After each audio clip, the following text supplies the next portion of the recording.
এখন এখন সত্যি বলতে গেলে যে ও আমার সাথে কেন এতটা অন্যায় করলো, আমি কত কষ্ট করে সংসার করেছি, ও আমার সাথে এত বড় অন্যায় কেন করলো? আমার দুটো বাচ্চা রয়েছে, বাচ্চার কথা একবারও ভাবলো না, একবারও কষ্ট একবারও ও ভাবলো না যে দুটো বাচ্চা রয়েছে, যে কিভাবে আমরা এই করি, যে ও দুটো বাচ্চা যে আমার সাথে একবার সমাধান করার চেষ্টা করলো না।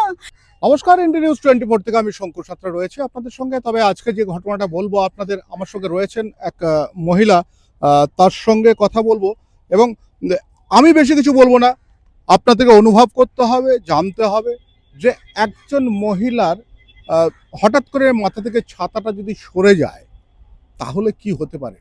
আমরা কথা বলবো। বলছি প্রথমে সালমা খাতুন মোল্লা। হ্যাঁ, আমি এক মধ্যবিত্ত ফ্যামিলি থেকে বিলং করি। তো আমি আমি আমাকে বিয়ে দেওয়া হয়, মানে একটা নিজেদের মধ্যে নিজের ফ্যামিলির মধ্যেই বিয়ে দেওয়া হয়। তো সেক্ষেত্রে আমায় বিয়ে মানে খুব ভালো সংসার করছিলাম। ঠিক আছে? তো আমার স্বামী আমাকে চাকরিতে পাঠায়, আমার স্বামী আমাকে কাজ করতে পাঠায়, আমার স্বামী আমাকে দিয়ে সমস্ত কিছু ঘর-বাড়ি সমস্ত কিছু করিয়েছে। ইভেন ১০ বছর ধরেও আমি আপনার টাকাতেই হ্যাঁ, সবকিছু করিয়েছে, আপনারা সবকিছু জব করেন ঘর-বাড়ি। হ্যাঁ, আমি একটা জব করি। প্রাইভেটে? ছোটখাটো একটা জব করি। আমার ২ টো মেয়ে আছে।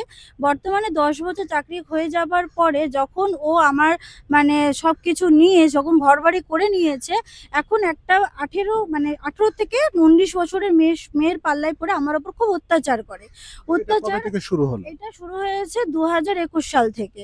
ঠিক আছে? তো এইভাবে তার সাথে কি করেছে না করেছে আমি তো জানি না। তো বাট আমার উপর অত্যাচার করে। এতটাই নির্যাতন করে যে আমাকে মেরে মাথা ফাটিয়ে রক্ত ঝরিয়ে দেয়। আমার নাইটি পুরো মানে ভিজে যায়। এরকমই অত্যাচার করে। তো এই করে আমি আমার বাপের বাড়ি চলে যাই। তো আমাদের সাথে কোনো রকম যোগাযোগ না করাতে আমি আবার শ্বশুরবাড়িতে আসি। আমাকে বাড়ি থেকে টেনে রাস্তায় বার করে দেয়, যে মানে আমাকে এতটাই নির্যাতন রাস্তায় বার করে দেয়, আমার ২ টা বাচ্চা সহ। ২ টো বাচ্চা সহ রাস্তায় বার করে দেয়।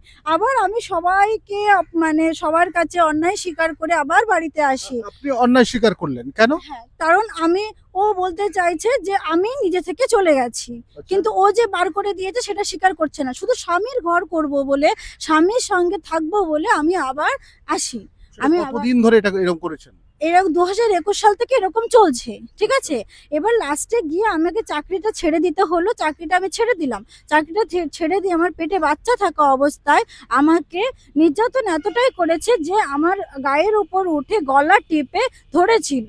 পেটে বাচ্চা থাকা আপনি অবস্থায়। মারা যেতেন? হ্যাঁ, তো ও এটা বোঝেনি যে আমার কি হবে। তো পেটে বাচ্চা থাকা অবস্থায় গলা টিপে ধরেছিল। তো কোনো রকম আমার বাচ্চাদের চিল্লানোর কান্নাতে সব পাড়া প্রতিবেশী এক জায়গায় হয়ে যায়। সবকিছু এক